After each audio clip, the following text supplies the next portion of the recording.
Mic test, test 1, 2, 3, 3, 2, 1.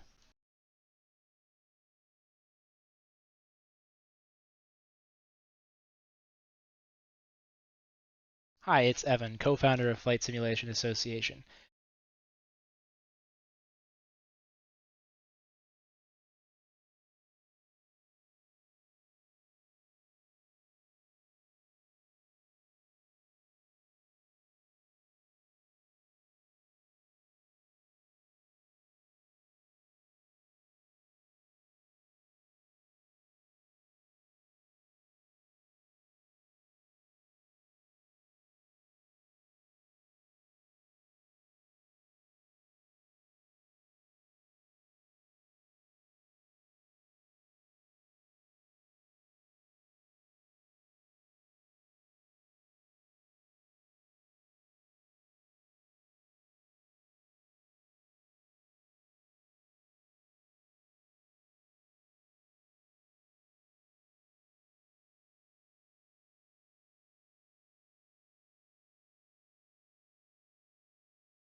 Something like might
Hi, it's Evan, co-founder of Flight Simulation Association, and welcome to the cross-community panel discussion on the future of at-home flight simulation.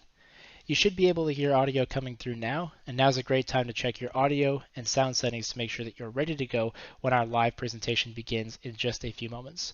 Now, we're not live yet. This is a video recording, but we will be going live at the top of the hour. You can see a counter on the screen right here showing you exactly how long we have before we get started today at 2000 GMT. We'll be going until 2130 GMT, covering a wide variety of questions submitted to us by the community and culminating in a huge raffle prize, the Honeycomb Alpha Flight Controls Yoke. Someone on the stream today at 2130 GMT is going to be announced as the winner of a Honeycomb Alpha Flight Controls Yoke. So super exciting. That will be coming up later with lots more information as well. Let me talk a little bit about what we're going to be doing today. We'll be going live at the top of the hour, and we'll start with a brief introduction as well as the first of 3 prize draws. There's going to be 3 happening over the course of these 90 minutes, giving you the chance to win some awesome prizes, including that Honeycomb Alpha Yoke, and I'll talk more about that in a couple of moments. Following that first prize draw, we're going to go into questions submitted by the community from content creators, from magazines and news websites across the community. So we'll be looking at 4 questions, taking a quick break to do a second prize draw, and then going back into some more questions that were pre-submitted to the panel from folks from around the community. I would absolutely love it if we had a chance to answer some questions from the audience. I think and hope we're going to be able to do that. However, it will be dependent on time, and there's lots of people on the panel and there's lots of great questions. So if we have time at the end, hopefully some of those broadcast partners I'll talk about in a few moments can send us some questions to answer, and we will do our best to get to those if we can at all. But we're going to be focusing first on those 8 or 9 questions submitted by content creators, news websites, and other personalities in advance. And then again at 2130 GMT, we'll have our final prize draw, which will include the chance to win that Honeycomb Alpha Flight Controls product, along with several other great software add-on DLC items over the course of today. You'll have lots and lots of opportunity to win, so hang out with us, and we'll talk all about how we can do that over the next little while. Today's session is going to be moderated by Calum from FSElite. He'll have the challenging job of keeping all of our panelists on time and on schedule over the next 90 minutes.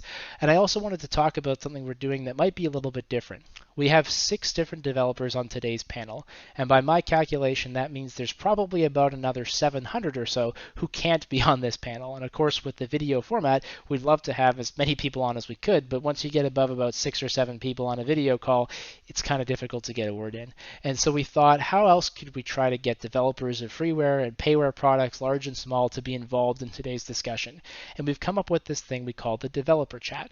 It's going to show up on the screen right here over the course of today's session. And any developer, large or small, is able to participate simply by joining in our Discord and chatting in a certain channel. And every message they send, that'll come up in this developer chat over the course of today's stream. So if you are a developer, freeware, payware, large or small, we would love to have you on with today's discussion. Come on out and support us, and hopefully if people enjoy this and we can do it again, we'll get you on the panel next time. So if you're a developer and you already have the FSA Partners Discord, that's where you need to be. If you don't have that, send me an email, evan@flightsimiassociation.com. Reach out to me on Discord, and we will get you in that Discord and in the channel so that you can communicate with all of us during today's session and you can participate. And again, we really are hoping for people from across the community to support this and get involved. If you guys like this and you find it's a good session, we would love to do more of it. Let me talk a bit about broadcast partners. So broadcast partners, what does that even mean?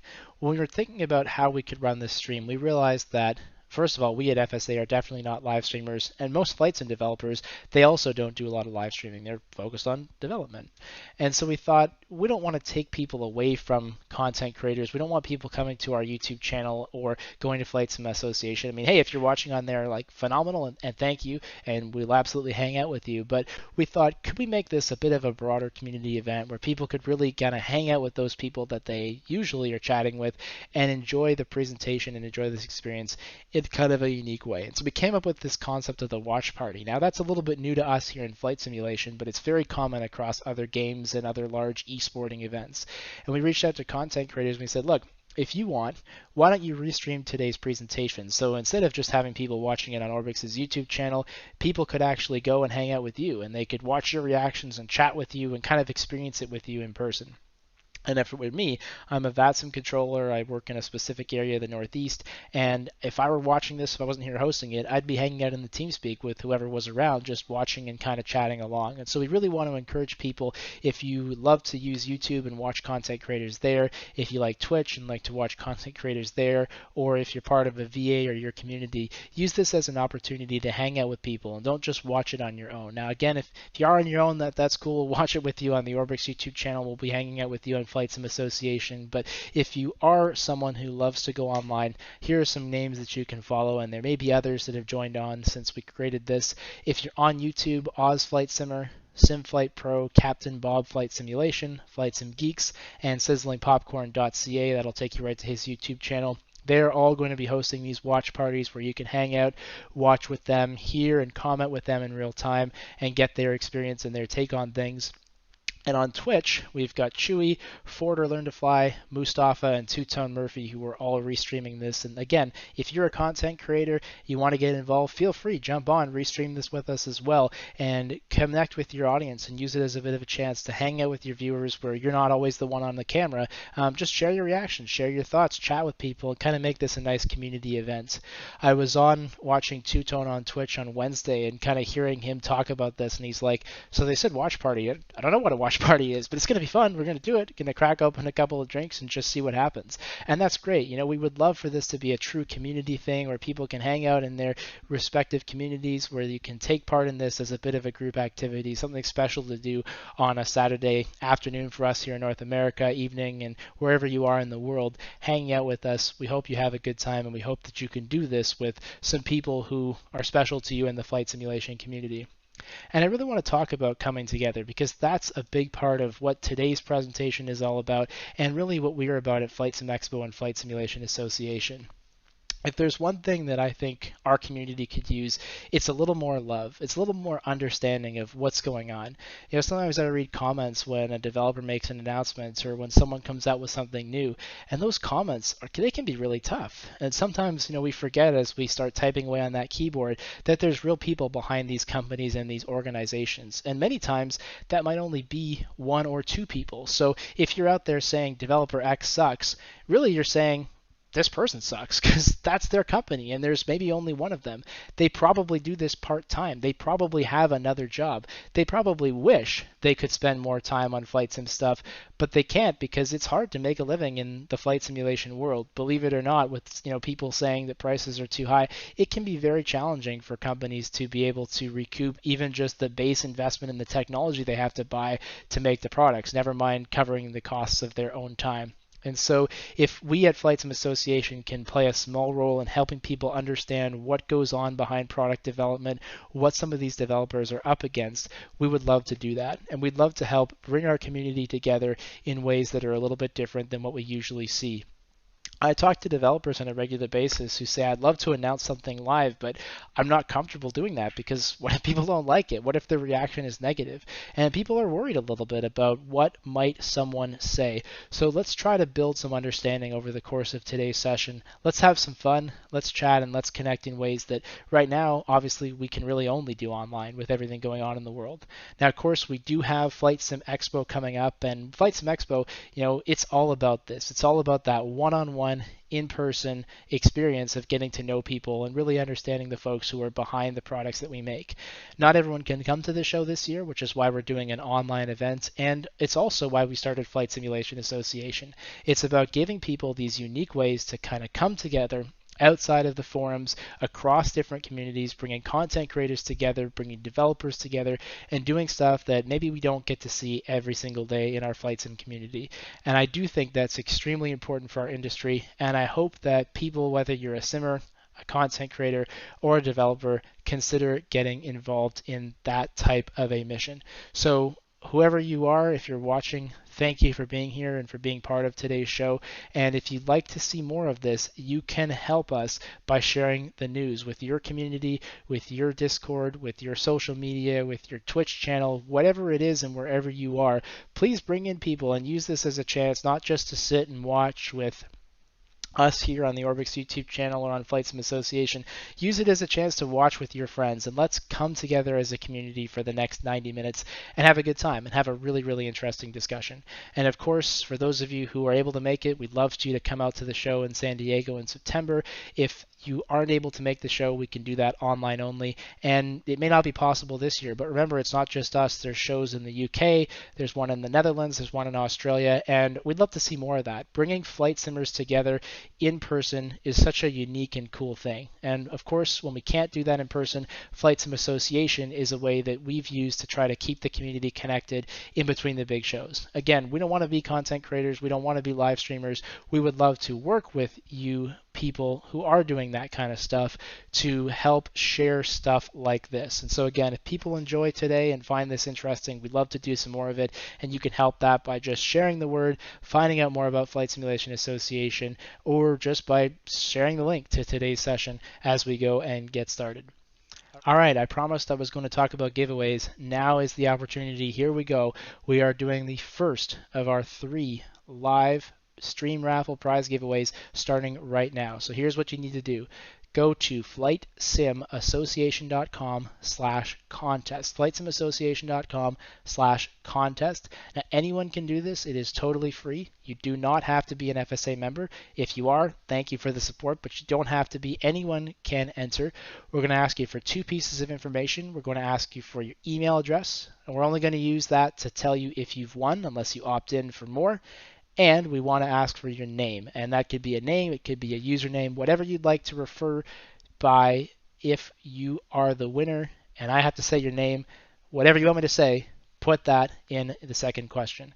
When you go and submit that entry, you will be entered into our first round of prizes. Those are from Aerosoft, the winner's choice of a downloadable product; from Just Flight, the winner's choice of a downloadable product; from Milviz, the Corsair from Microsoft Flight Simulator, which is a World War II fighter bomber product they came out with recently.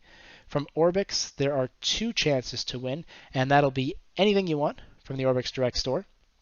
And TFDi Design has also offered a prize of the user's choice. So there are 6 separate prizes in this first prize draw, and if you don't win this time, there are lots more to go. So if you wanted to win some of those prizes and throw your name in, Aerosoft, Just Flight, Milviz, Orbx, and TFDi Design, go to flightsimassociation.com/contest. Again, you do not need to be an FSA member. We thank you if you are, but if you aren't, that's fine too. flightsimassociation.com/contest. Pop in your email address, tell us what you'd like us to call you if you are the winner, and you'll be entered into the raffle. Now, I will say, very important, if you are the winner and I announce your name on the stream today, you will have 24 hours to claim your prize. I'm going to send you an email tomorrow. You have 24 hours from when I send you that email to claim your prize. If you don't respond to that email, it is going to somebody else. So make sure tomorrow morning, check your email, check your spam filters. If you were announced as a winner, 24 hours is the time limit to respond to my email and claim your prize, or it goes to somebody else. So make sure you're checking your email from us. Again, once this is over, if you don't want to hear from us, we are absolutely not going to use your email for anything. It is just to let you know if you've won. Other than if you choose to opt in, you have the option to do that. And of course, we will be respectful of your email and of your privacy at all times. So flightsimassociation.com/contest, you can enter the raffle. Do that now, and we're going to be back in just a couple minutes to announce the winner of this first raffle in, again, just a few minutes as we go live.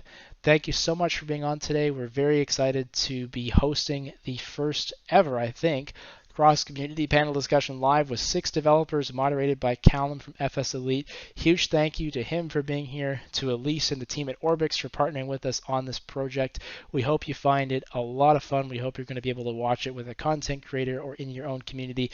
We'll be back in just a few moments to go live, so stay with us, put your name in that stream raffle, and we'll be back live at the top of the hour.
Hello, good evening, good afternoon from us here in North America. Good evening to those of you joining us from Europe.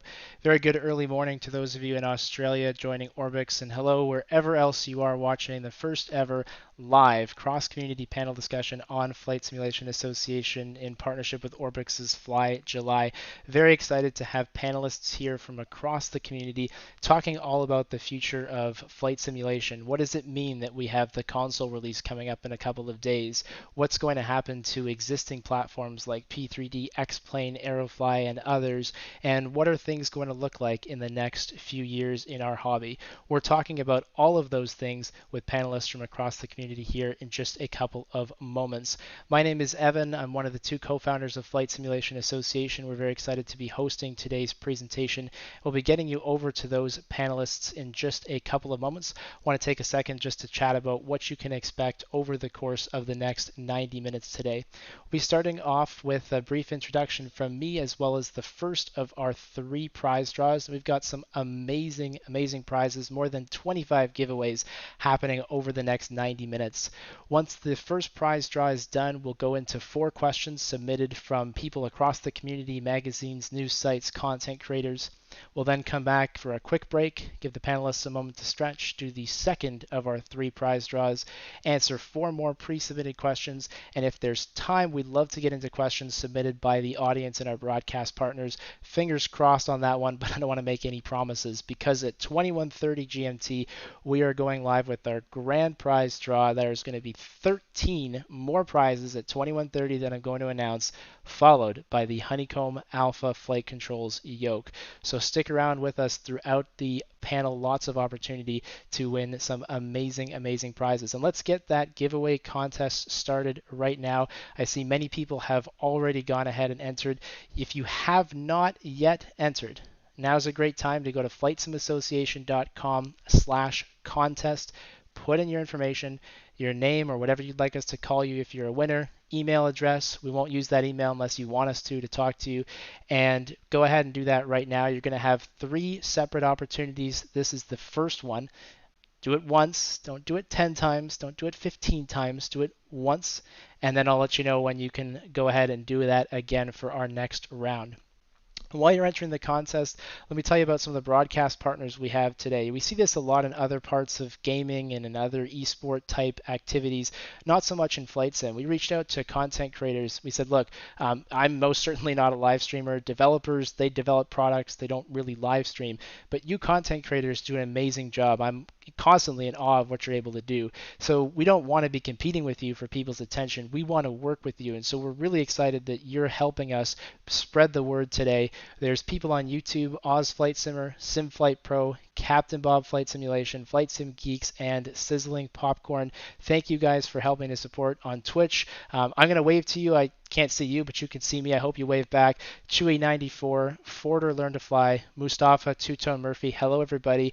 Thank you guys for supporting. And we really hope this is a community thing. We want you to be enjoying this with somebody, whether that's your virtual airline community, whether you're in TeamSpeak, whether you're watching on one of those channels I just mentioned. This is all about let's come together as a community for 90 minutes and have a chat. And hopefully you can react and chat and comment along with some of those content creators or whoever you love to hang out with in flight simulation.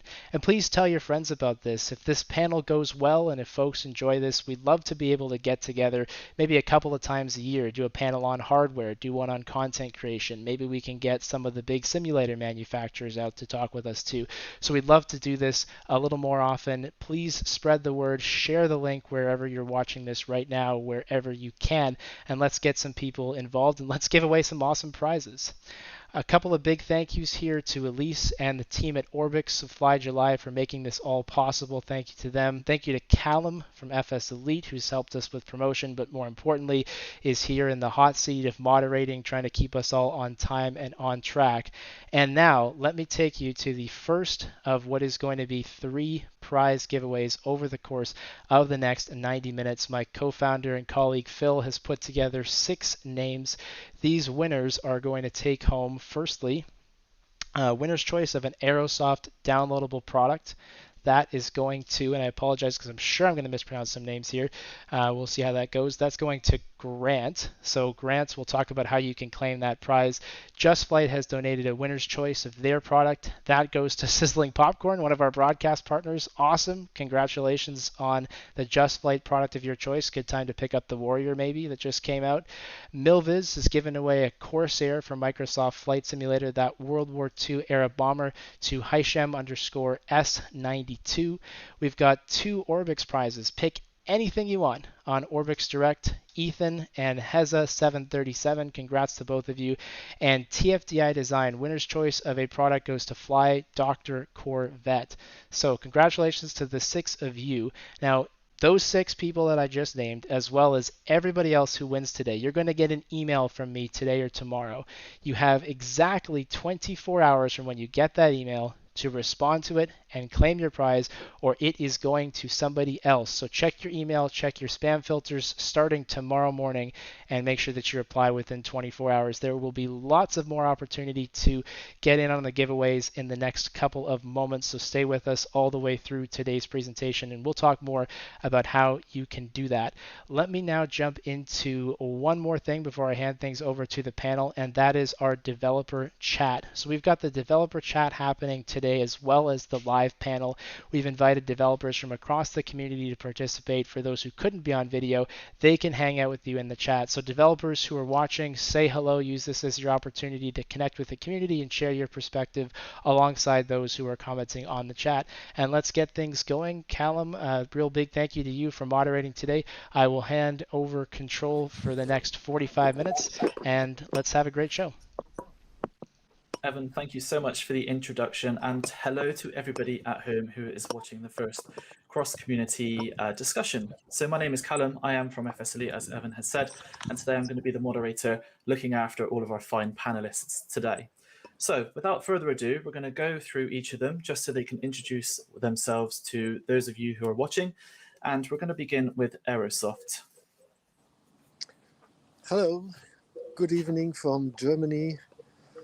I'm Winfried, CEO and founder of Aerosoft. Aerosoft is located at the airport of Paderborn in Germany.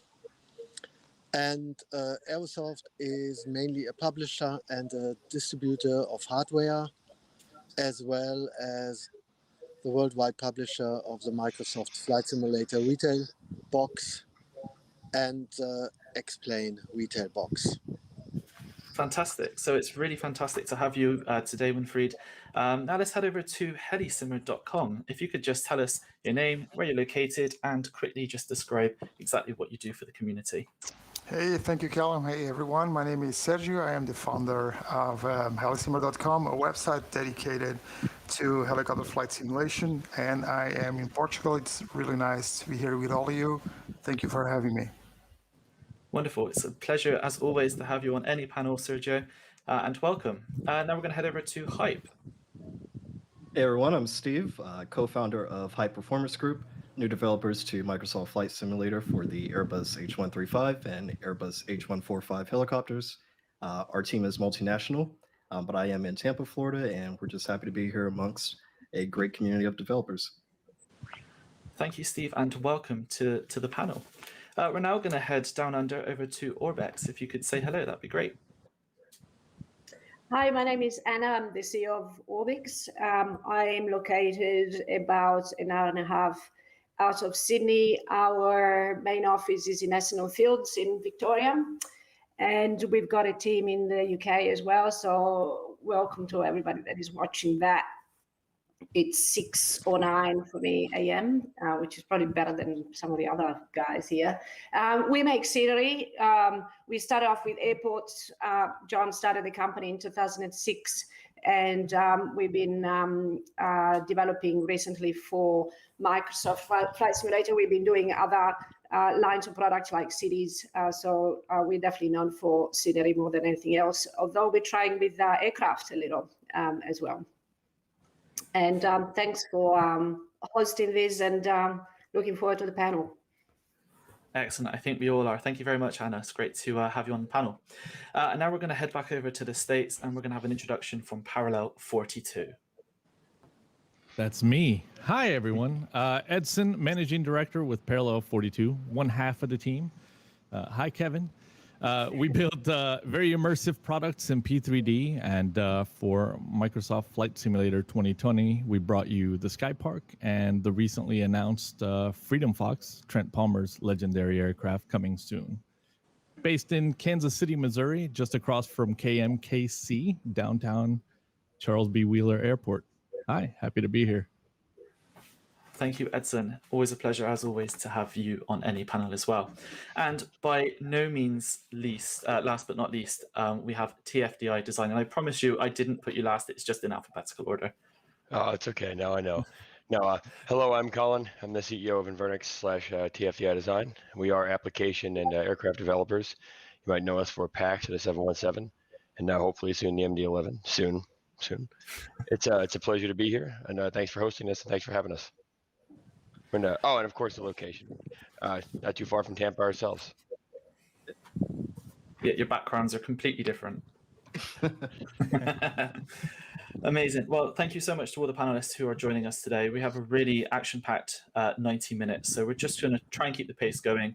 I've got a bunch of questions that have been submitted by the community, and we're going to really dive into some quite interesting subjects. So the first question we have is from FS Magazine. So I'm just going to read it out to you, and then we're going to jump in with some answers. So almost 1 year into the release since Microsoft Flight Simulator, of course that's going to come up. How has this new simulator impacted our community? Does this release change your view of how established simulators such as Aerofly, Prepared, or X-Plane has an impact on the platform? And finally, all within this same question, do you think you'll be able to continue to develop for multiple simulators at the same time, or do you think your plans in the future will move towards a more Microsoft Flight Simulator only future? And if I could hand that question over to Aerosoft to start the discussion. Thank you. Yeah, thank you. Of course, nobody expected in 2019 a new flight simulator. So, of course, the announcement and the release of the Microsoft Flight Simulator had a very big impact to the whole community. It was a multi-million-dollar project with marketing budgets of which are higher than the turnover of most of the flight sim companies. So, of course, there was a big impact. And of course, FSX and P3D are based more or less on the same old Microsoft Flight Simulator platform. And yeah, I see the new Flight Simulator as a successor. Is it correct? I hope so. Sorry for my English. Of the old Microsoft franchise. So, to be honest, I see for the next year that products for P3D and FSX will more or less disappear from the market. Aerofly, it was always difficult because it was a local simulator with local sceneries. It depends on the development. They have some good ideas, but they have a very small team, and it will be very hard for them to get a market share beside X-Plane and Microsoft. Regarding X-Plane, yeah, we expect an upcoming X-Plane 12 sooner or later. And of course, Aerosoft will support X-Plane in the same way we have supported X-Plane in the last years. So I see I feel it is necessary to have a second choice for flight simulation people. To say, okay, we have Microsoft Flight Simulator, but if you don't like things inside Microsoft Flight Simulator, there is a second choice. And I think that's very good. And of course, X-Plane is a simulator which is allowed to simulate professional in the Excellent. professional side. And Microsoft clearly said our simulator is a hobby simulator, and it is not allowed to use Microsoft Flight Simulator for professional uses. So X-Plane will always be a little bit more dedicated to professional pilots and to the really strong high-end community hobbyist pilots. Absolutely. So I just want to take the discussion over to Anna, because you mentioned in your intro that you've developed for all of the simulators. Do you have any comments on what you think the future is for all these platforms?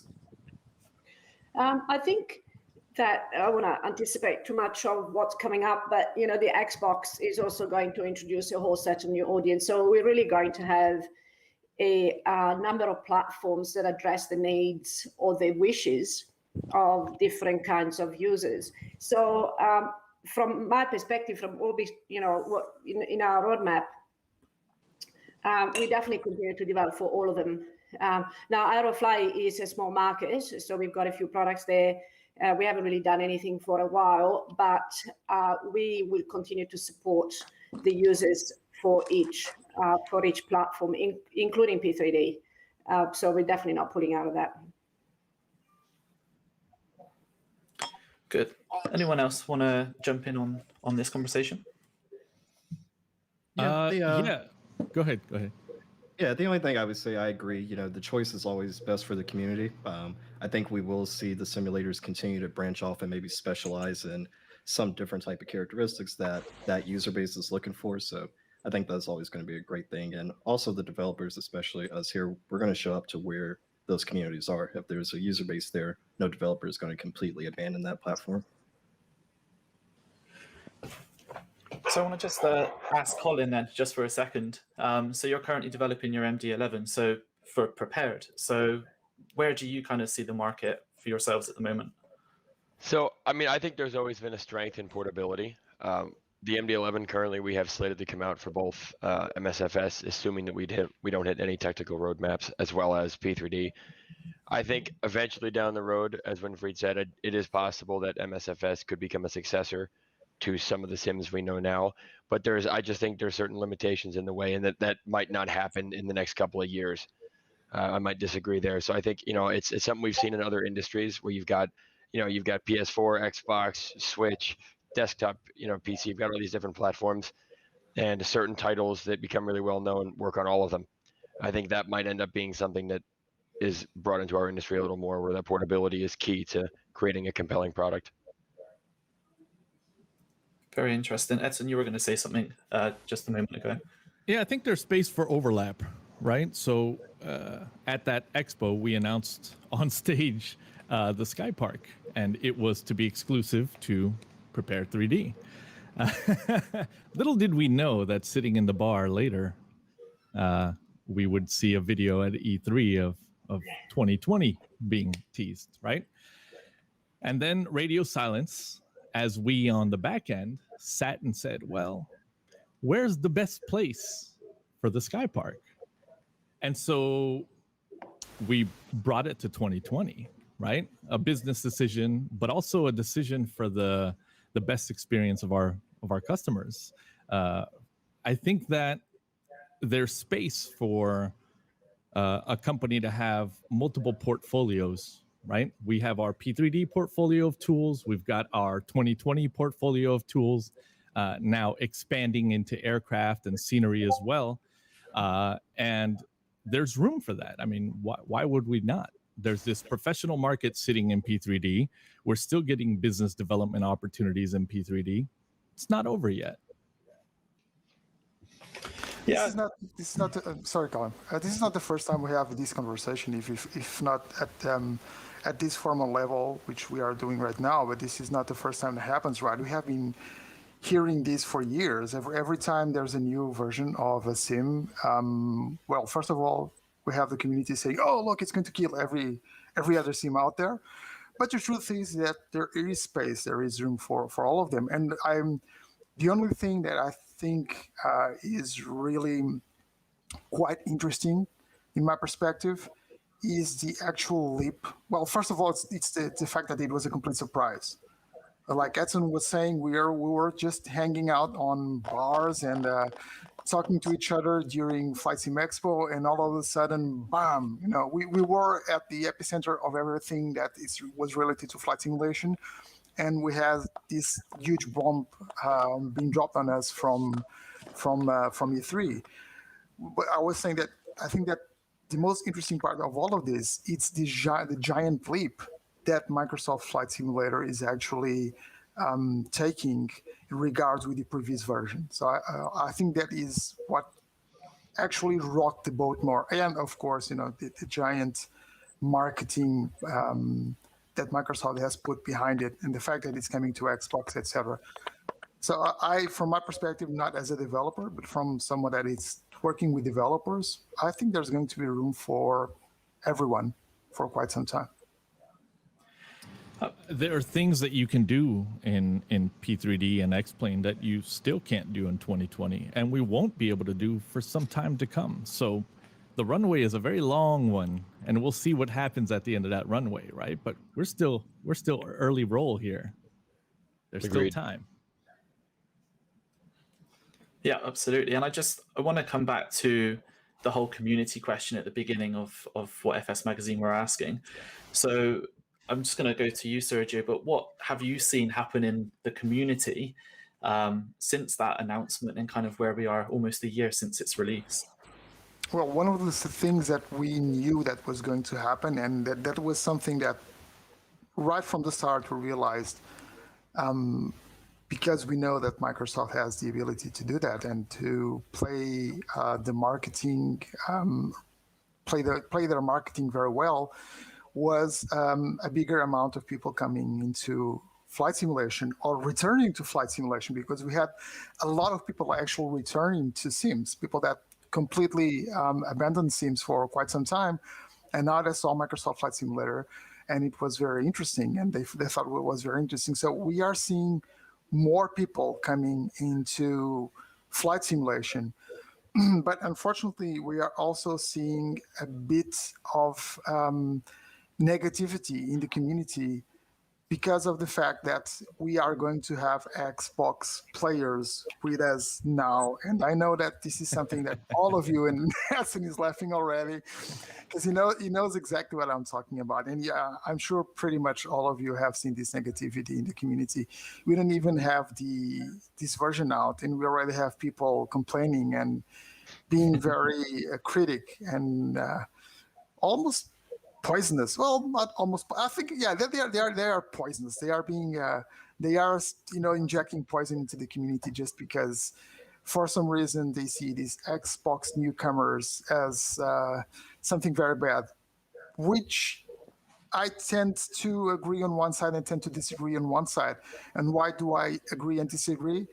Because, as with anything, when you increase numbers, you get more of the good and more of the bad. So are we going to see more bad things? Yes. But we are also going to see a lot more of good things as well. It's just a matter of trying to keep communities constructive, push them forth so that they are positive. That's the thing. And that's what I think that people like myself and other people that are spearheading communities need to be doing, so that everyone gets along and the experience with the community is just unbelievable and very good. We all started somewhere. Imagine if we could have started with a $300 box instead of a $1,000 box. The market just grew. Yeah. I mean, the future is now much bigger than it ever has been for us. I think that's exciting for everybody. It doesn't matter what, if you're a developer, media outlet, publisher, the fact that this community is growing is a phenomenal thing. And hopefully these types of panel discussions will give them that information as well. So we've talked a little bit about the Xbox already. Anna's mentioned it, Sergio's mentioned it. And the next question happens to come from Captain Bob, who asks about the Xbox release. So he asks that because the Xbox release coming out next week, it will be the first time that a flight simulator, like a proper one, has been available on a home console device.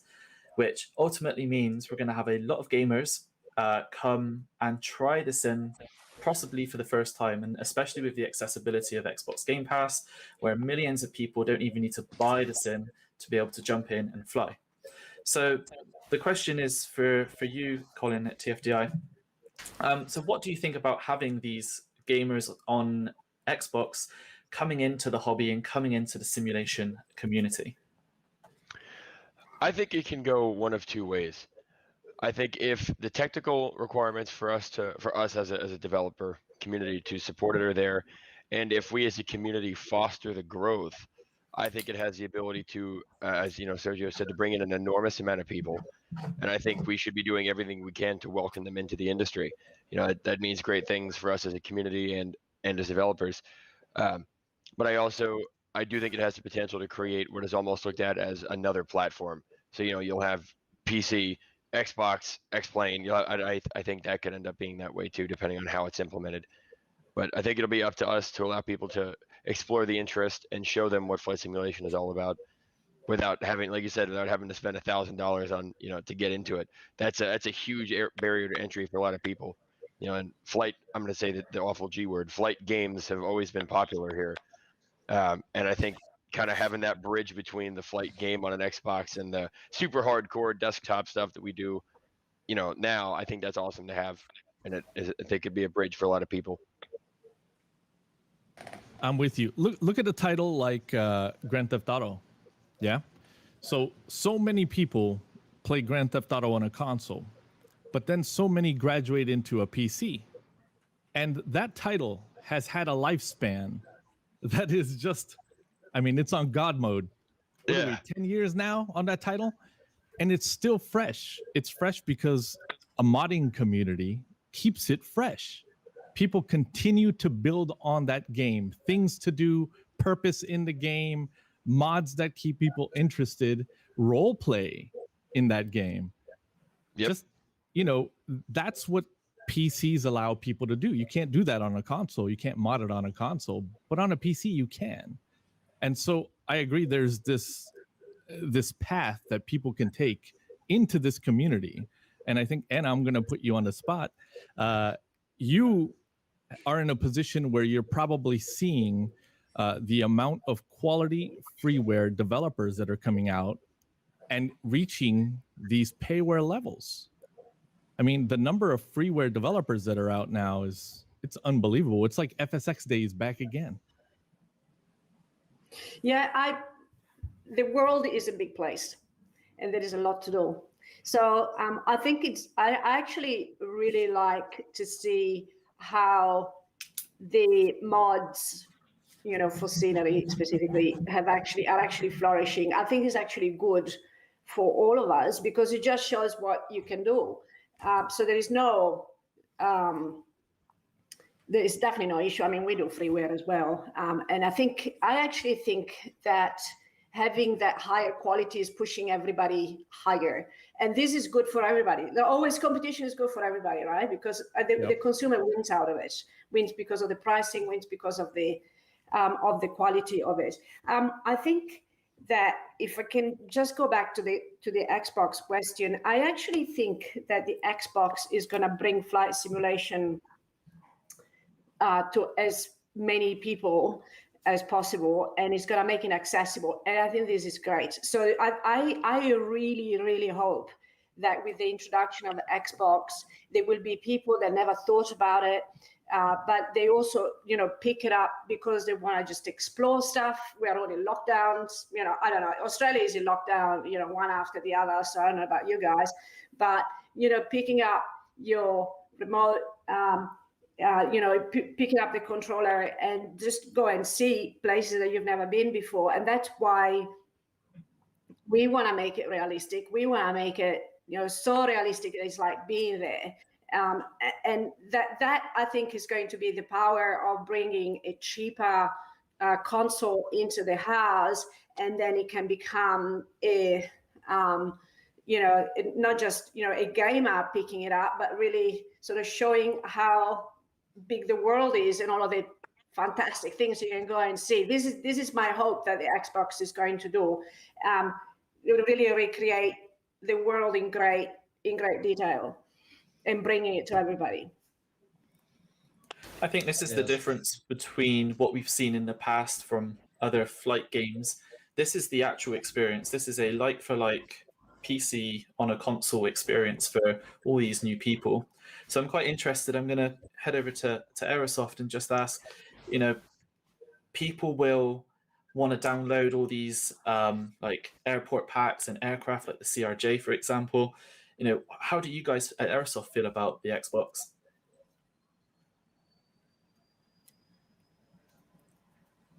Oh, I think we froze.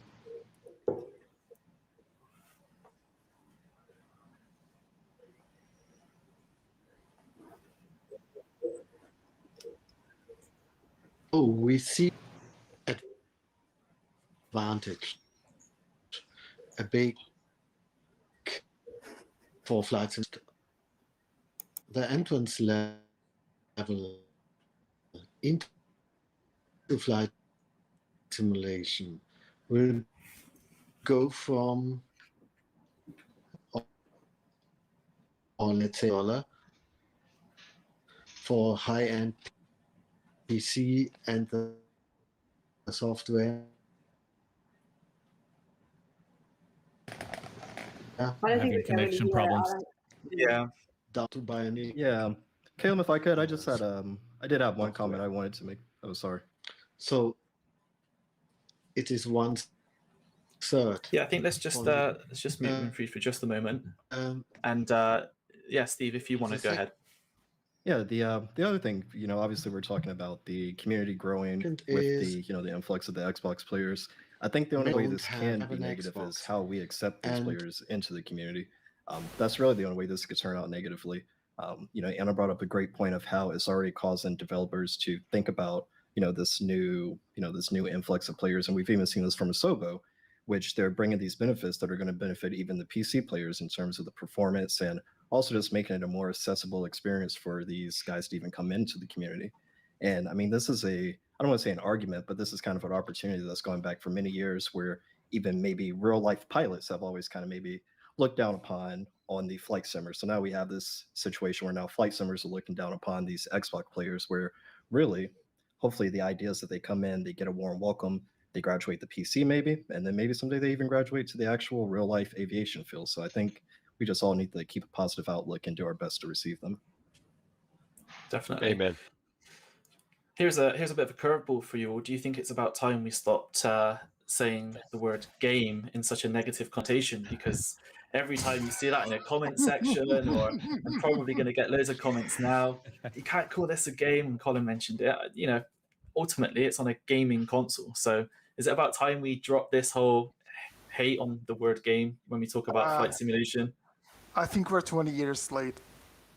Yeah, that is something you guys know that, and Edson knows that as well. That's something that I myself and some other simmers like Novwing 24 and BLGO, we actually bring it very often to the table. It's just call it whatever you want, because you can use it in wherever way you want. So is it, again, do you need to call it a flight simulator to boost your ego somehow, something like that? Yeah, just call it a flight simulator. I think it's time. Look, there was a time where pilots could say, look at you.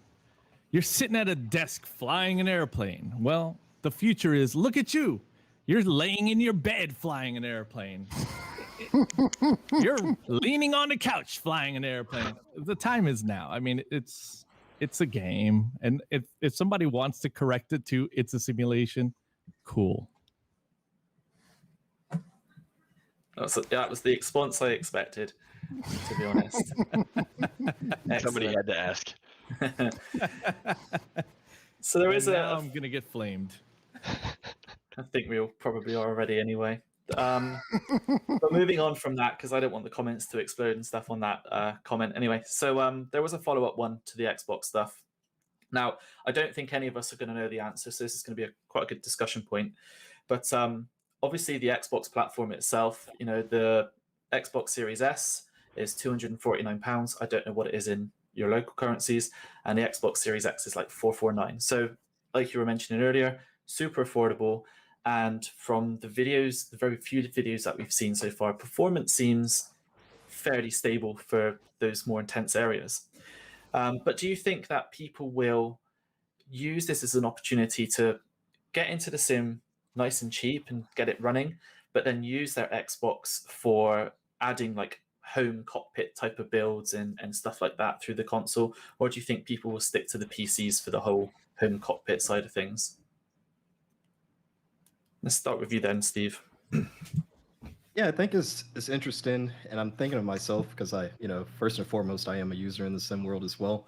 And for me, I think of like the whole building up the home cockpit. I put that on like the hardcore simmer level, not so much like the person who's just getting in, because at that point where you're willing to invest the money into a home cockpit, I think the first thing you probably want to do is invest in the, the high powered PC as well. But a lot of this is kind of speculative too, until I actually could see this Xbox version for myself, because I know they've said no compromises, but it seems like it's black magic, right, for them to get this down to such a smooth experience on the console hardware. So yeah, I think there's a lot of unknown there. I mean, I think the biggest thing though, to your point, is just getting these people in and kind of letting their creativity flow. I'm sure there are going to be some people who will use the console as kind of the centerpiece of these home cockpits, but I don't know how big the adoption of it will be.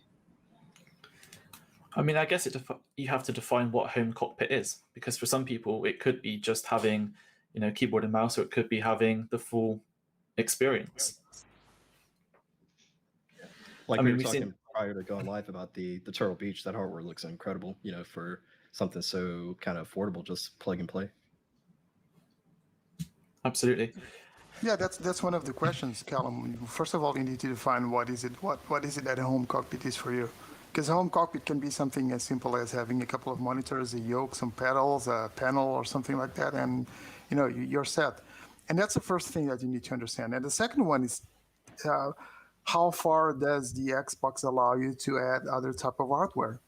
We know that a couple of pieces of hardware, well, perhaps more than a couple, are already being developed already. But how far are hardware developers going to be into the Xbox and bring their stuff make it compatible with the Xbox as well? Because a lot of these has to do with hardware. Or even, can I get any data from the Xbox externally so that I can build my own hardware? Because a lot of cockpit builders actually make their stuff, right? And they make their stuff because the sim allows them to get data to and from the actual PC, the actual computer, the software. So I think those are the three main things that we need to understand in the future, because if the hardware handles everything as, at least Microsoft is telling that it's going to handle, if we have enough hardware, outside hardware, external hardware to use it, and if people can get this data or send this data into the sim, there is a lot of potential. It's completely different for you to actually spend $2,000 or $3,000 on a computer, or $250 or even $400 or $500 on a console. So we need to be able to get the answers for these three questions first. Yeah, my coffee table has a lot more real estate than my desk. Someone's bragging. Surround myself with hardware on my Xbox. Before we move on, does anyone else have any comments about the Xbox release or hardware? No, I take that as a no. Did you all have trouble finding one? Who here You found in one? this panel, who has an Xbox and is ready? Okay. Okay. I know. Oh, here he comes. Show of hands. In Australia, we're short of vaccines and Xboxes, it seems. Yeah. Oh, Interesting show of hands. I tried. They are out of stock within 100 miles around me. I might have a hookup. Okay, we'll have to link up after. Depends.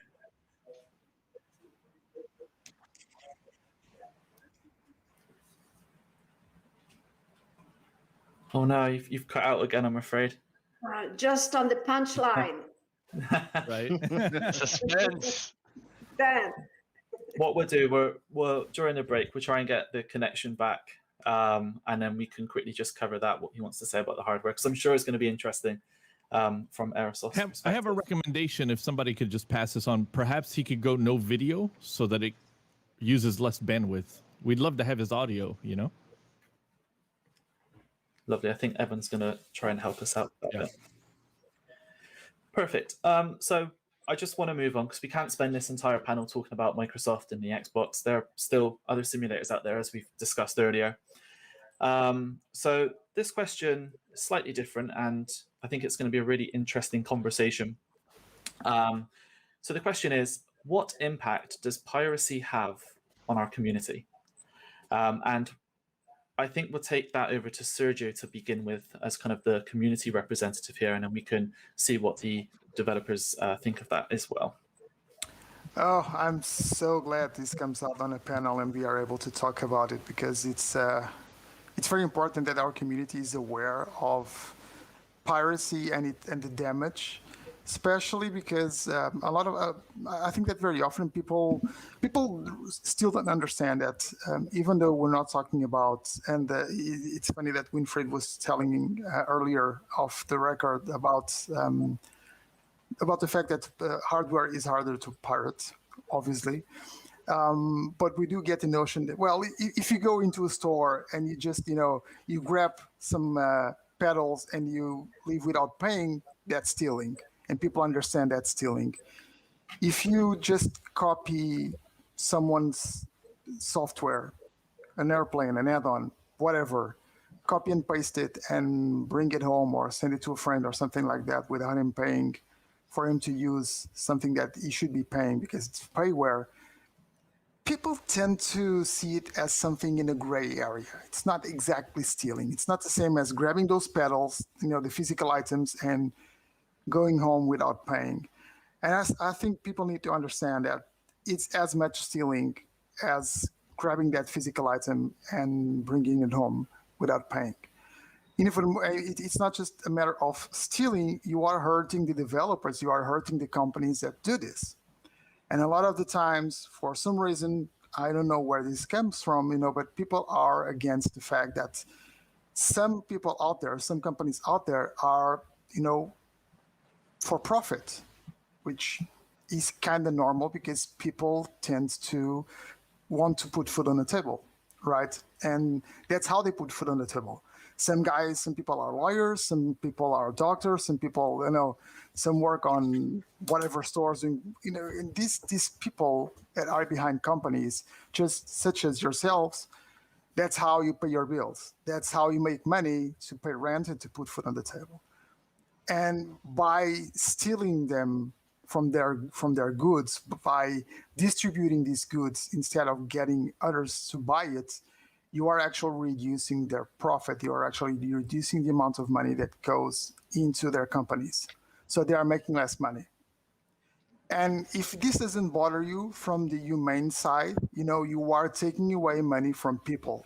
Just look at the other people in this panel. Just look at their faces. There are people just like you and me. And if that's not enough for you to understand that it's wrong to steal from other people, well, just be selfish. And think that if you are not giving these companies the money that they need for them to continue to operate, some of them will eventually give up developing products or stop supporting the product that you already bought. Or they are not going to do the next version of that piece of software that you love so much because there is no reason for them to continue to do so since they are not getting the money. Okay? Yes, these are businesses. Yes, these are for-profit companies. This is what they do. They have decided to follow a passion to bring you and to bring me the products that we all love to use. Fortunately, this is something that the community is very aware. I've seen this in a lot of groups, people asking for links to get free versions of software, and people just telling them, go buy and give them the links for the stores so that people can actually purchase the products.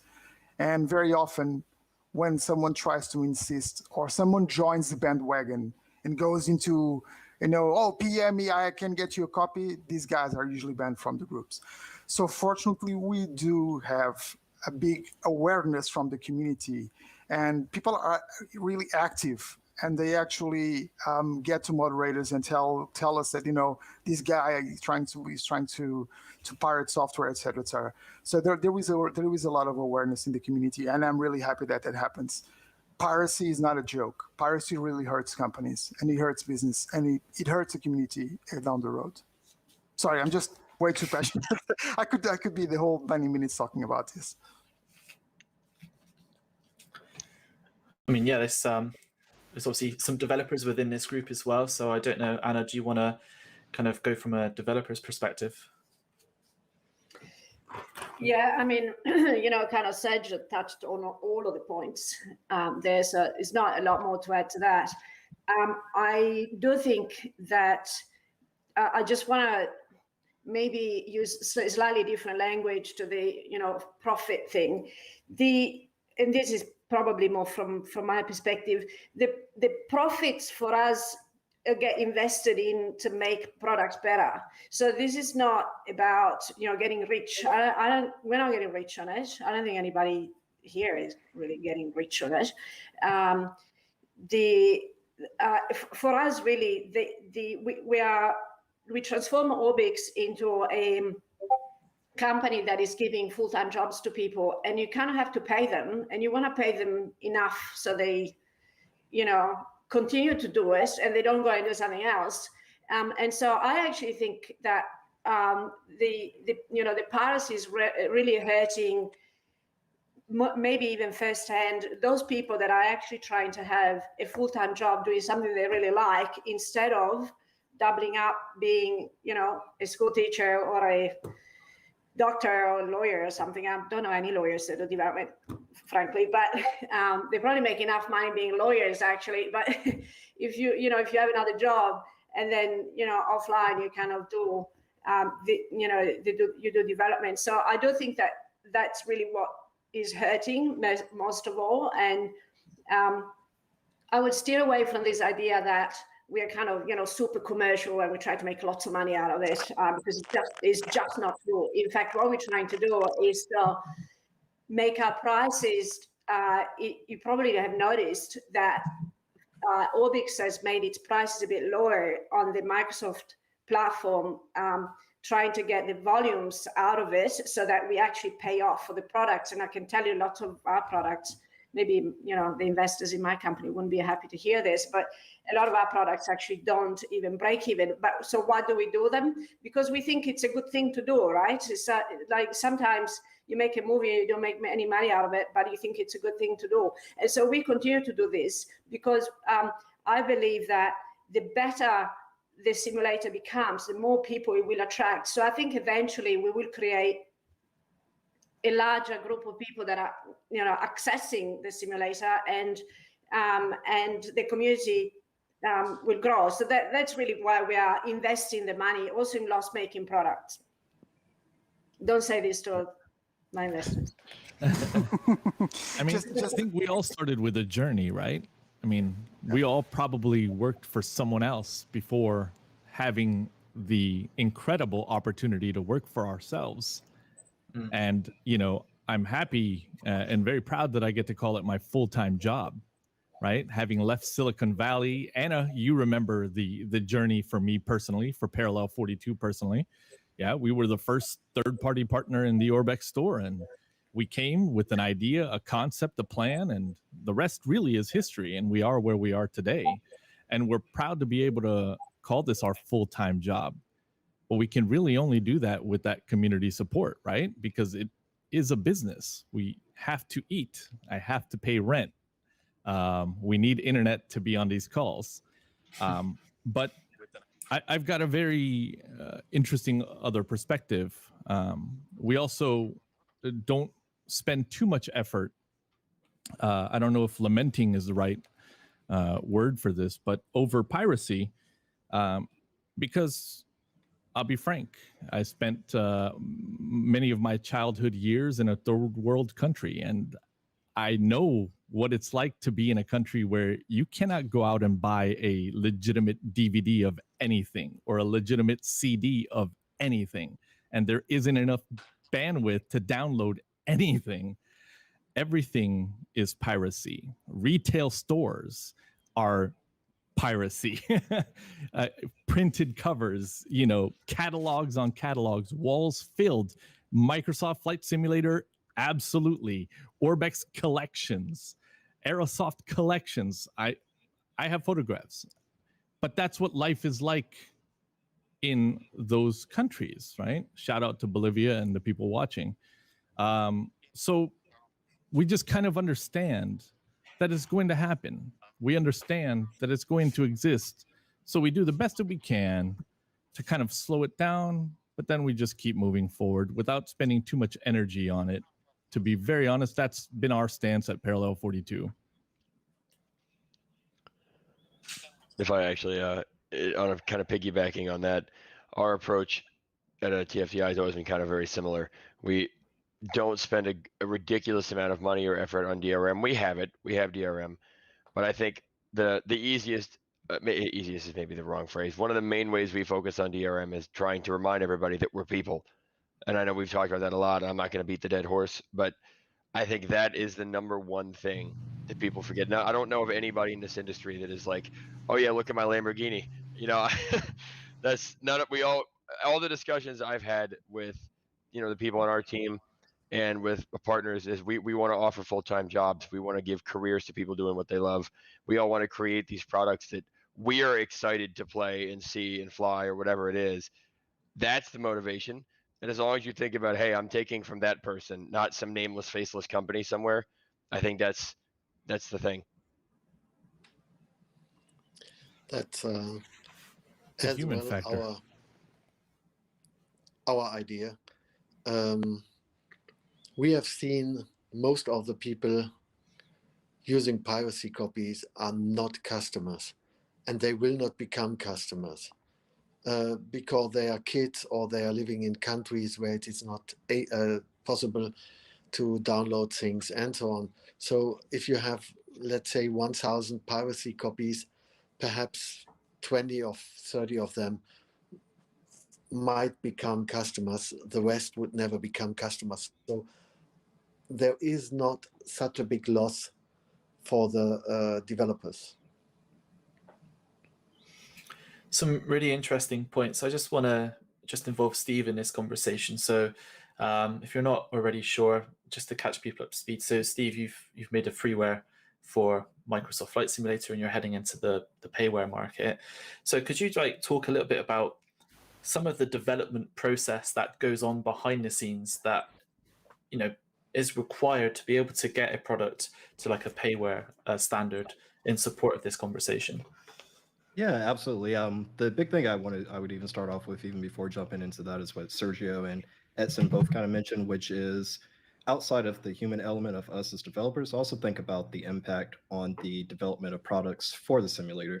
I think some developers are a lot less likely to take risk either with their careers, like Edson did, or even with the products that they develop if there's that big risk of piracy there. So in terms of your question, though, directly, that move from freeware to payware, the big thing is, like Sergio said, you have to put food on the table, and if there's only a certain plateau of quality that you can get to with freeware. Our team burnt ourselves out probably for 3 months straight creating the freeware. We all have full-time jobs, come home from that, come home to our families, sacrifice family time to put that hours into the freeware project. So now with going payware, we have the resources where maybe we can take a lower job, or maybe we can quit our jobs altogether as long as the results are there. So that's really, that's why I say it really hurts the community more than anyone. Of course it hurts us, but we can all go and find another job in Silicon Valley, go work at a tech company, whatever, but it hurts the community more because you're going to lose that talent if you're driving developers out of the community due to piracy. Thank you very much. Does before we wrap up and head on a break, was there anything else anyone wanted to touch on that subject? I think the community should, or the developers should really tell the community how difficult. He's cut out again. We were doing so well there for just a second. We'll get that sorted on. after the break. So it's coming up to 5:02. I'm going to hand the reins back to Evan now, who's going to introduce the break, and we'll be right back for the next set of questions from the community. Thanks so much, Calum, and thank you to the panel. Phenomenal stuff so far. Really interesting conversation. And I promise to get you back there as soon as possible. But we're going to do another opportunity for folks to win some prizes. And in the background, we'll give Calum and Winfried the chance to try and help get ourselves ready to go again on the live stream and getting his audio all sorted out. So great time to enter our contest now at flightsimassociation.com/contest. We've had over 400 people enter the first time around. This is your second opportunity. So if you have already entered, enter again. And if you are entering for the first time, that's fine too. We are going to be drawing 8 prizes in about 30 seconds from now. So go ahead and do that. And I will just speak to Aerosoft briefly. This is a huge thank you to Winfried, who's doing this from a Saturday night on vacation because he's helping to backfill for Matthias, who was originally on today's presentation. We've got some connection issues with the Wi-Fi that's available there. So he's doing this as a little bit of a favor to us. He's got some great insights, and I hope we can get at least his audio back, and that's what we're going to try for the second half and the next sort of 35 minutes as we get going. So we appreciate Winfried filling in, and if we can't have him today, we'll certainly have him back on in a future panel. So let me go back and let's do our second round prize draw here before we go back to the live panel. This prize draw has 8 donated prizes from some of the organizations that you see both on the video as well as in the text, starting with, as they would say, NZA Simulations, or NZA Simulations as we would say here, and that is a Nelson Scenery in South Island, New Zealand with 9,000 hand-placed objects, 50 custom buildings. That's going to C.A. So congratulations to you. Hype Performance Group has donated their H145 Early Access Bundle from Microsoft Flight Simulator to Meyer. I hope I'm saying that one right. Milviz has got the Beaver from Microsoft Flight Simulator product coming soon, so maybe you'll have the chance to get it before everybody else, but you'll certainly get it for free if your name is Karda Jawal, if I said that one correctly. Apologize if I didn't. 2 more Orbx prizes. This is for anything on the Orbx Direct store. We've got Gibbo Ireland and SKM Connell, or SK McConnell maybe, 361. Congratulations to both of you. We'll talk more about how you can claim those. TFDi Design, winner's choice of any TFDi Design product is Martin. From Big Radials, the P-40B Tomahawk World War II aircraft used by Russia, Australia, England, America. That goes to Biscuit Man. And MK Studios, who's donated a new copy of their Ponta Delgada scenery for Microsoft Flight Sim or P3D in the Azores. That goes to Jax Daniels. So congratulations to everyone who has entered. Keep on entering. If you haven't done the second round yet, you'll still have another opportunity. We've got 14 more prizes to go, and those 14 more prizes, they include the opportunity to win a yoke from our friends at Honeycomb. Calum, you're back on audio now. How have we managed to make things go on the panel discussion side? And are we ready to go back into the second half? Yeah, I think so. We've got a picture of Winfried's ceiling, so I'm not quite sure where he is at the moment. But hopefully we can get some audio come through from him, because I'm sure he's got plenty to say. So it'd be really good to hear it. But, very good. Well, I'll hand things over to you then for the second half, and we'll do our next prize draw in about half an hour. So we've got 4 questions to go. Good luck, everybody. Amazing. So welcome back, everyone. Hope you enjoyed that short break, and congratulations to those who won some awesome prizes. So we're going to jump straight back in with the second half of these questions. And again, these have all come from you guys in the community at home. So we've got another question here.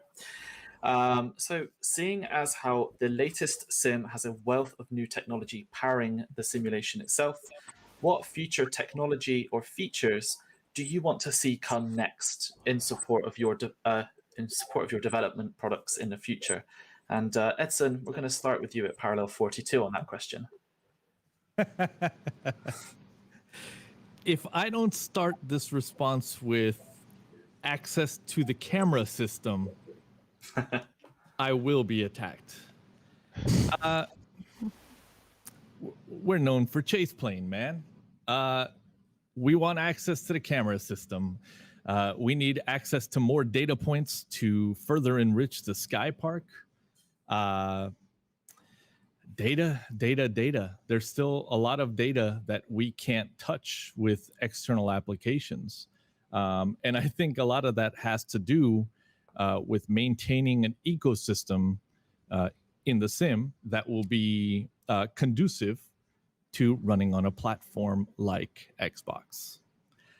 So I see the business case for it, but on the other side of that is the business case for these third-party developers that have been fully embraced and fully showcased to be able to deliver the products we are well known for and established with. Data. I can, if I can jump in there, I can kind of second that too, as far as the SDKs and stuff. I mean, we've run into limitations in the current sims, and I mean, MSFS is that's a whole nother animal. That's a big thing for us too. Is don't put the training wheels on us. Let us have the freedom to do some of these things, because once you take the limitations off, I think some pretty impressive stuff will happen. But then the other side of that, stability. I think as an industry, we're kind of running this way down the street, where our features, I think, and our additions are advancing faster than the stability and reliability and the performance in a lot of areas. And I don't want to see us fall on our faces metaphorically as we get too far, and our feet are too far behind us.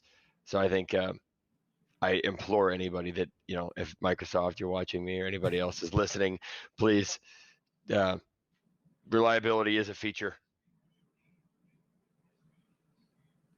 Thank you, Colin. Anyone else want to jump in on that question before I start doing some curveballs? Yeah, if I may. I think that the thing I'm mostly looking forward to is fast bandwidth. I bought myself Starlink, still waiting for it. The fact that Microsoft has been able to stream 2 petabytes of data, in real time, especially with the Xbox, condensing that down. I think it's a really fantastic opportunity now to open up the world to become a digital twin. So this is something that I've been thinking about for some time, having this kind of replica of the world where it's not just about flying, but it's about doing other stuff on land, and really having that engaging experience with, AR, sort of fantastic stuff. I guess I sort of tried it many years ago. The technology was just not there. So that is super exciting to know that there will be high bandwidth. We can stream stuff in real time. We can interact in real time. We can have 4K textures without crashing anything, and having that level of maybe 8K textures one day, but having that high level of realism that is all over the world. Super. I sign for that right now. Awesome. So I'm going to just take away the whole Microsoft component from this question. And we're not going to mention specific simulators and stuff, but what technology would you like to see in other platforms that could enable you to send this focus of development away from particularly one platform? Maybe Winfried, if you want to start with that, if your connection's better for us. Okay, cool. Steve, maybe we can jump in with that one on you. Yeah, so this one, in full transparency, our team is absolutely focused on Microsoft Flight Simulator as a platform with no immediate plans to go to other platforms. But Edson had mentioned earlier in the stream, the portability to other platforms. I would think that would be the biggest advantage for any of us to really embrace these other platforms, would be first the portability, and then second, just they would have to continue to compete with Microsoft Flight Simulator. They either have to be neck and neck, trying to do the same thing, or they need to branch off and really specialize in something like DCS World specializes in the extreme detail and the combat. It would need to be a product that does that for it to make sense for us to divert resources to other platforms there. Very good. Sergio, I know you're not a developer per se, but what sort of technology would excite you in these simulators moving forward? Helicopters. Come on, man. I fed you that. I Yes, fed you that. yes, and I just had to follow that path. But very seriously, I'm not a developer. I don't develop add-ons, but I'm a developer. I have developed software for over 20 years, and I've always been talking with developers and working with developers. I work with a lot of different developers, help them with their products, not as a developer, but on product development, etc. I wouldn't say that there's a technology that I would like to see on any specific or on any general sim, but what I would like to see would be for companies, for the developers of the sims, to start using the tools that are becoming more common. For example, Blender for 3D, other technologies for like F1, for example, for sounds, etc., which will probably help a lot in getting your products on other platforms. Just like Steve was saying, it's not what he was saying would be a dream for you to have an ability to migrate your work to other platforms, but we are not going to see that happening, because that would mean that the developers would have to work together, so that there was a format that was pretty common between each other. But if you do have the tools, and if you'd have the plugins, for example, to export a 3D model from the 3D software to X-Plane or to P3D or to Microsoft Flight Simulator or FS2, etc., that would be a huge help. So it would be very nice to see developers starting to adopt those tools, those common tools, that common tier, the bottom tier, so that developers could build from them to the top. That's pretty much it. I've been thinking about the question, and it's kind of interesting because there was a point in time where the answer to that would have been, to fly over the world and have it be like the real thing below and satellite imagery everywhere. And yet here we are, right? The future is now. And so we have to push the envelope again, right? As developers, we have to sit and we have to think and we have to answer that question right there internally. What is it that the people would want to see? Maybe it's a third party that delivers that. Maybe it's a Sobo. Maybe it's Lockheed Martin. Maybe it's Laminar.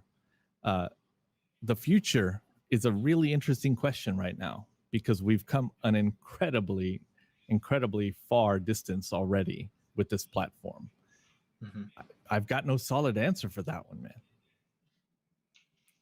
Yeah, I think it's helped that technology has, like the internals of our PCs, the fact we can have this on a gaming console, has helped to push those envelopes, and data streaming, and as Anna was mentioning, the fact we can stream in all that data is definitely going to help with the future of that. So I'm going to move on just a little bit from the technology side, and I want to focus a little bit more on the development side. So our next question comes from Flight Sim Geeks. It's a long question, so bear with me. There's a little bit of information beforehand, but all will become clear.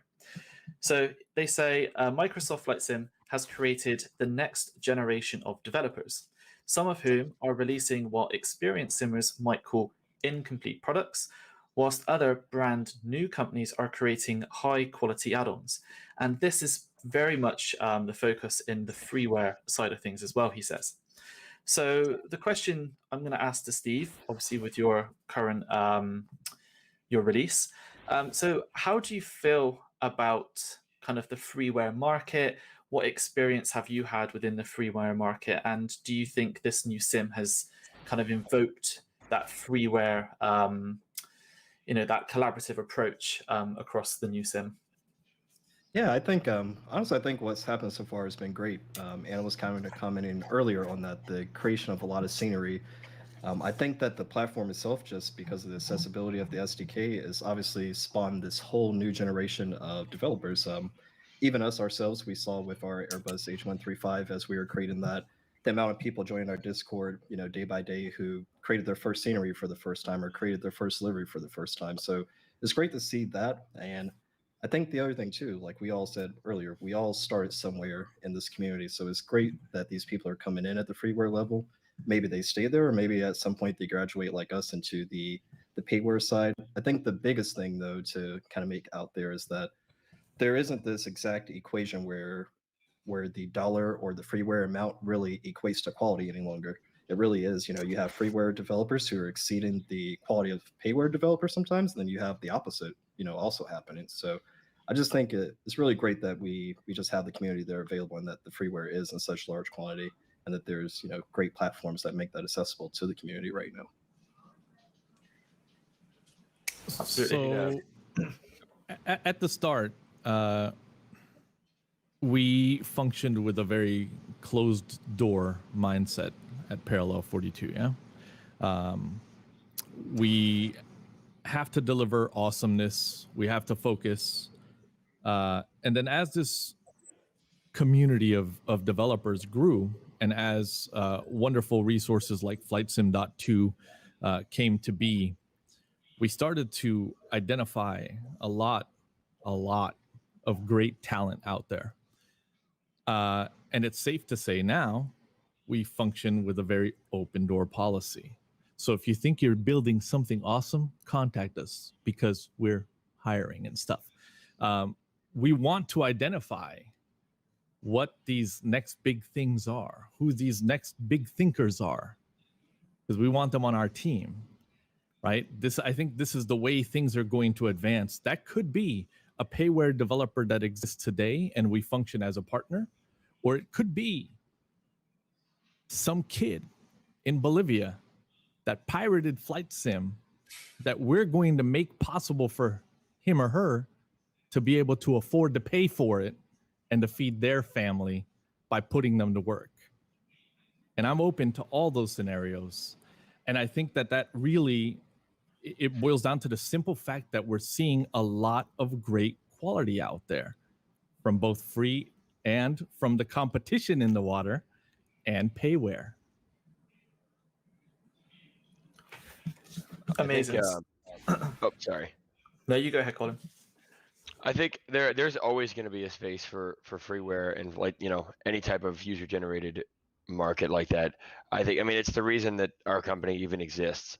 We started off years ago doing freeware work, and it wasn't originally set out to be a big for-profit, business or anything. It was the passion first, and I think that the freeware market is a huge part of that. And it's in barrier to, or sorry, it's not. Let me try that again. Let me actually get this out in one continuous sentence here. Sorry. It is a way to get over the barrier into becoming a developer too. And, and like it's in a saying, there's a lot of talent that ends up becoming potentially partners, or, employees, or, even just colleagues and friends in the industry. And I think that's huge. So I think there's space for everybody. Definitely. There's kind of a few follow-up questions within this, so I want to just bring them out to the table and see if anyone has any comments.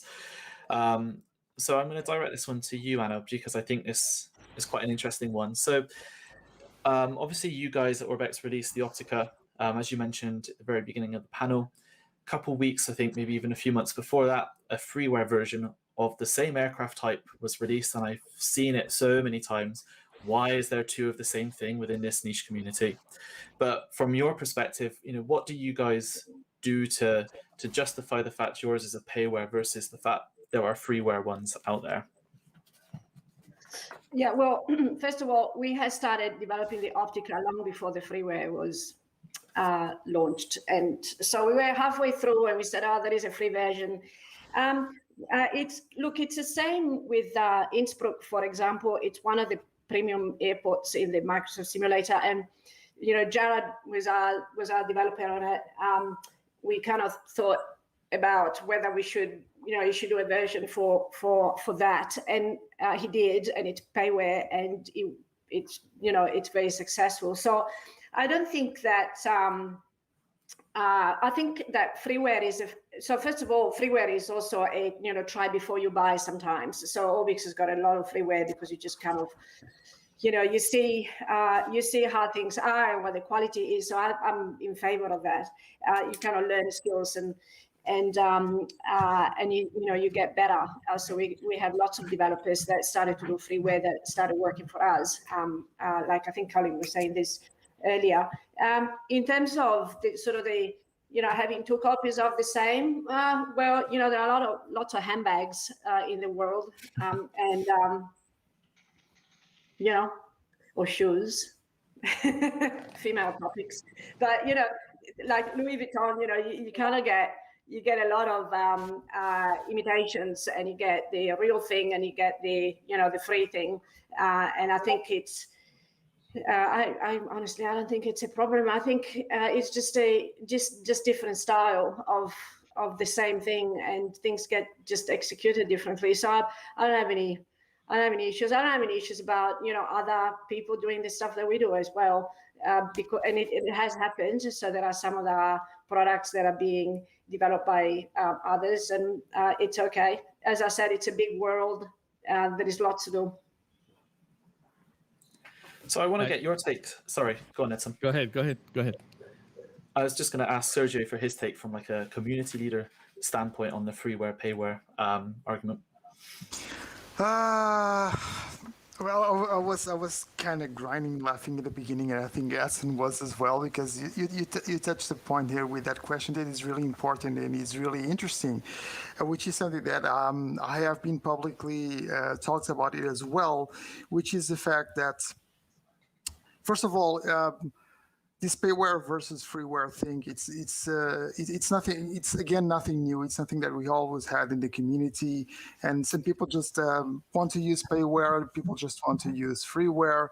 You have freeware with as much quality, as good as the quality as payware products, etc. So you have a mix of everything. And like Anna just said, there are a lot of different shoes in the world. There are a lot of different handbags in the world. So it's a matter of everyone picking up what they want to pick up and use what they want to use. But there's something that I really need to talk about and I really need to address. And I'm not going to take a lot of time with this, but I think it's kind of a byproduct of what's happening with Microsoft Flight Simulator and the fact that we have a lot of people coming into the sim. And Edson is smiling already. He knows what I'm going to talk about. Yeah, I'll back you up on this, man.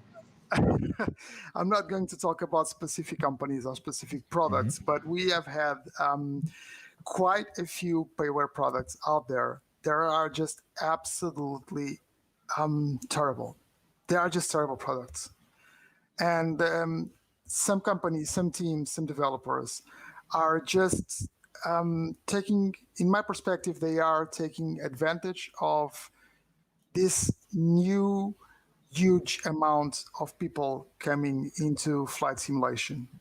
And I cannot express it in any other way except saying that they are taking advantage, because these are people that they don't know better. They don't know better, probably. They are new into the market.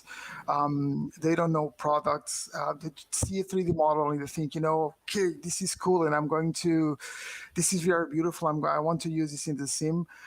But it ends up being products of very poor quality. Real poor quality.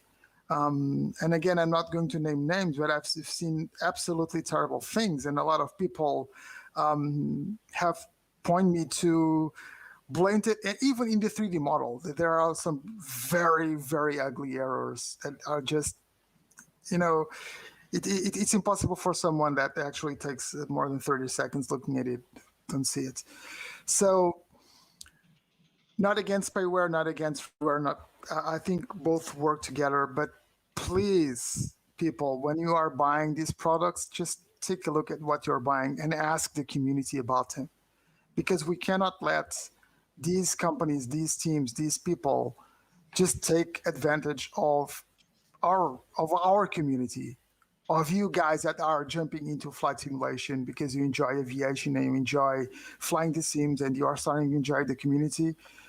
Please ask us, what is it that we think that the guys that are on the community for longer think about the product before you put any money on it, because you may be getting ripped off. That is the only comment that I wanted to do about this payware thing. I think it's survival instinct, right? You see the market today, and there are some names that should be big players, and they're not. Some are not present. Some are partially present. It's a survival instinct. When we decided to pivot the Sky Park over, it was a concept of, here are your Lego blocks. What can you build? What can you build with this new platform to survive? We can't bring Chase Plane, our number one app, our number one food, application to eat every day to pay the rent. We can't bring that over. What do? And some captains go down with the ship, and some captains grab a bucket and start shoveling water out with the crew. We did that. We decided internally we have to stay afloat, and we fought to stay afloat, and we pivoted our business model to stay afloat. We're not bringing you immersion packages. We can't. We're bringing you aircraft. We're going to bring you scenery. We're bringing you utilities. We can't bring you a camera system. We pivoted. And I think that it really boils down to survival instinct and how people decide to survive. Let me just, I'm sorry, I don't want to take the whole time here, but just let me say something to Edson here. I don't think it's just the instinct to survive, because I understand what was it that you were talking about, but there are developers out there that they didn't even have a business before. They are entering the market, and they are bringing absolutely terrible products to Microsoft Flight Simulator. Yeah, I know it is. It's the easy I know it end. is. Yeah, that's the thing. So it's not even. I understand what you're saying. I agree with what you say, but it's not just that. So, sorry, Calum. No, this is exactly why I'm just here to moderate and guide you. And Edson guided us very nicely and cleanly onto the next question, which I think is what a lot of people are very interested to know, and that is kind of what your next 6 months looks like, whether that be for the simulator you're going to develop for, or specific products you want to talk about. And just very quickly, because we are kind of short on time at this point, but also if you could touch on why you chose that path, or why you chose that scenery or aircraft, just within a couple of sentences. And if Anna, we can start with you, and what the next 6 months for Orbx looks like. Well, we published our roadmap some time ago, so we sort of, with little variations, we're sort of trying to stick to that. So we've got a number of cities coming up. The cities, especially, we do think that some of the cities really benefit from that kind of handmade touch, sort of crafted. So we craft that very carefully. Obviously, with the Xbox coming up, we've got a few products that we have optimized. All of the LODs are sort of getting done for those one. But we also, I'll just give a big plug to Ben, my technology guy. We've got Volanta, which is our flight tracker. So that is quite a different, see, Edson loves that. We love that tool. It's really a great platform for us to build on. So that's free. We're about to launch a premium version, which will have some really kind of fancy stuff coming up. But I think it's a fantastic platform that unites the community. It kind of makes it, I think very entertaining and a little bit, I hope, addictive as well, to just come back and kind of look at your flight stats. And, we've got to put a scoring system, a point system over there. And we're just really trying to listen to, what people are saying, and trying to make products as fast as we can and maintaining quality at the same time, which is kind of hard. We also, our marketplace has kind of grown very well. So we've got lots of partners, and we love the partners.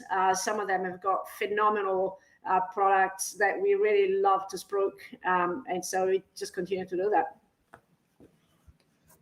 Thank you very much. An exciting 6 months coming up for Orbx then. Let's jump over to Colin and what you guys are up to. Well, I'll answer the burning question first. As far as the products are concerned, I know we're trying to put the MD-11 fully in sim.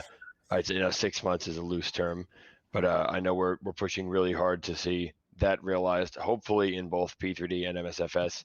Of course, continuing to work with the community on packs and getting that where it's supposed to be, and smart car story and all that. And Anna actually touched on it too. There are some new, I think, vendor opportunities too out there in marketplace, and the new sim kind of opens doors for us that I think we'd like to try to explore too. So hopefully a big as much of a presence as we can establish in MSFS, and further refining our products. And if you could, in one sentence, tell us why you chose the MD-11 as your current aircraft.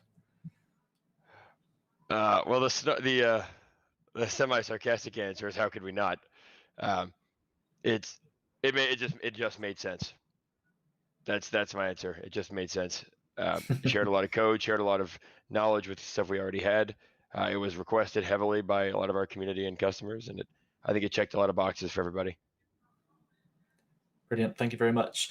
Steve, we're going to jump down to you. Obviously, you've talked about the helicopters you're working on. Is that kind of within the next 6 months for you? And, again, the same question. How did you get to decide that in one sentence? Yeah, so probably within the next 6 months. Of course, next month we have the first of our 3 Airbus H145 variants releasing. The decision behind that was just from the community, really. The feedback that we got regarding our freeware H135 was that people wanted to see a higher quality visual model reproduced, as well as us to go deeper into the system. So that's where that whole decision to go payware came from, is just to increase the quality of both of those items there. And then after that, we do have our next project lined up for what we'll be doing after the Airbus H145. Not ready to yet announce that, but it's kind of in line with just what we're known for, which is just pushing the boundaries of what's able to be done in the sim. And we've listened to the community. There's a lot of features out there that people still want to see that aren't in the sim yet. So we're going to try to tackle something, another challenge after this. Fantastic. I know one person in particular who'd be very excited for what you've got coming up. So I just want to go over to Edson now. I know you've spoken a little bit about kind of your future plans, but is there anything more specific you want to talk about for the next half year? Yeah, so the Sky Park continues active development. You could say that it's sitting in the foreground. Kevin is carrying that forward by leaps and bounds on the back end, and then slowly we're going to start releasing some bigger feature sets to the public. We're happy to announce Raul from FS Reborn joining the team in a more official capacity to help us continue to expand into the aircraft space. When we bid off the project of creating Freedom Fox in conjunction with Trent Palmer, little did we know how much it would actually take to create and fully QA an aircraft. And let me tell you, wow, it ate up some time. So we're kind of spinning off some of these duties onto Raul. He's going to help us take things to the next level. As you know, a recent announcement that Got Gravel's actually doing the tuning. So it's nice to have kind of a tuner inside our doors as well. Then we've got some interesting projects coming next that'll have you guys floating over the moon. And then we have some scenery as well. So there's some scenery in the works that we think is going to be very exciting. And yeah, we're excited to kind of pivot into a couple new things in the next 6 to 12 months. Very exciting indeed. And Sergio, I've kind of left you to last because these other guys are developers as such. And I'm just curious as to see what your next 6 months looks like as a community leader and what you're planning on doing with like your website and your Facebook groups as we move forward. Yeah, well, it's easier for me, right?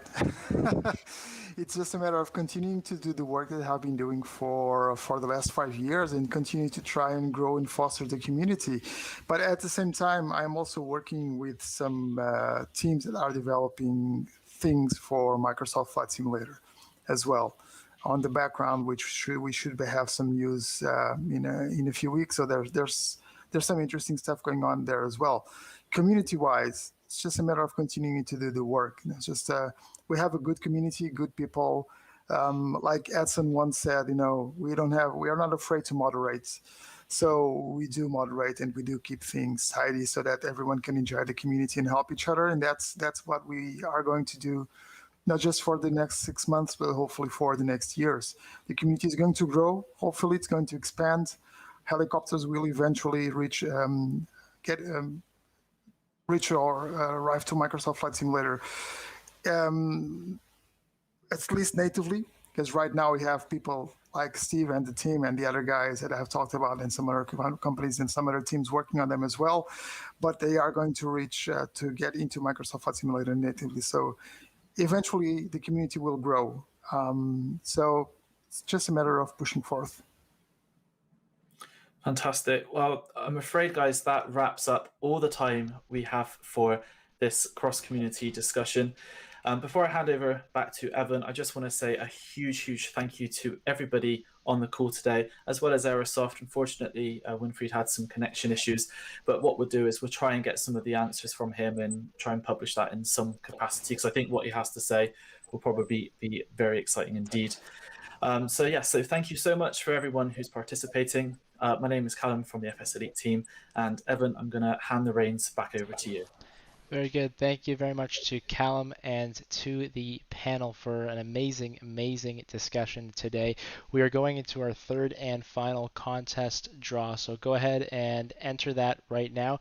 FlightSimAssociation.com/contest. This will be the third and final opportunity to win a number of prizes. We're going to be drawing 14 of them in just a moment as we wrap up today's stream. So go ahead and put your names and emails in, FlightSimAssociation.com/contest. I will echo what Calum had to say about Aerosoft. Winfried sends his apologies and regrets that he couldn't be here, but I have some information for you. He wanted to be able to just communicate around that last question specifically and share what does the future look like for Aerosoft. So he says Aerosoft is working on many new airports, airliners, and a few tools, specifically the CRJ-9 and 1000 soon, the A330 coming up for Microsoft Flight Simulator, and the Twin Otter also for Microsoft Flight Simulator are on their top priorities list. And I also asked the question, would you say the focus is Microsoft Flight Simulator over P3D or X-Plane for Aerosoft right now? And the answer was yes, waiting for a little bit more development for X-Plane, like a potential future version, before we start to really prioritize that. And at the moment, P3D is not the focus for Aerosoft. So there's a little bit of information for you fresh off the WhatsApp conversation with Winfried. And hey, that's the fun of doing these things live. So we'll go back to some prizes in just a moment as we go and wrap things up today. So let's go ahead and bring those back up on the screen. As I said, 14 prizes as we wrap up today's session. So here we go. Aerosoft, winner's choice of a downloadable product off the Aerosoft store. That's Hunky Arizona. TFDi winner's choice goes to Finds the Lost. Milviz King Air for Prepared, P3D airplane making its way in here to New Holland 079. Two more Orbx products. Those go to Boston 492 and Spot Ollie. MK Studios has donated 2 scenery products. We've got Keflavik for either P3D or Microsoft Flight Sim going to Dr. Wigglespank. And for Dublin, P3D or Microsoft Flight Simulator to Jack B. So congratulations to you. I said 14, that's not 14. So here we go. We've got even more. Parallel 42 came in under the wire. Edson called me last night and said, I want to get on this. So here we go. 2 giveaways for the Sky Park. Those are John Horde and Evasion. Congratulations to both of you. That's a really cool add-on to check out if you haven't seen it before. And Trent Palmer's Freedom Fox, which is not out yet, but as soon as it does release, the following 4 people, Burley Sane, Kian the Gamer on Twitch, Chrissy, and Just Yarn, you will be some of the first people to get that, and you won't even have to pay for it. So super exciting stuff. And as we get set to wrap things up today, a couple of quick notes from me. Firstly, we'd love to do more of these if people like them. I hope you enjoyed today's conversation. I hope you're looking for more. And if that's the case, what you could do to really help us out, if you're watching this with any of the content creator broadcast partners that signed on today, please give them some feedback. Hopefully, if you're one of those people I mentioned, if you're hosting us today on YouTube or Twitch, just have a chat with your viewers. Tell me what they have to say. Did you like having this developer chat right over here? Was that helpful? Did you enjoy the format and the questions that we answered? Would you prefer a live Q&A?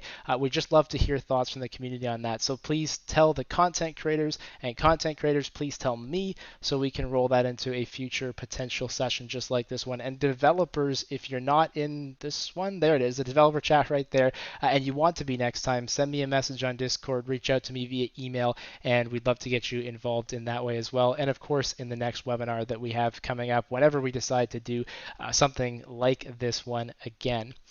We've got coming up next week on July the 29th an X-Plane webinar. So we were talking a lot about Flight Simulator, Microsoft today. X-Plane is going to be talking about their future live from Oshkosh, Wisconsin, coming up next week on Flight Sim Association if you're interested in an update from them. And apparently I guess I was supposed to say something about maybe a honeycomb yoke. Was that that was a thing, huh?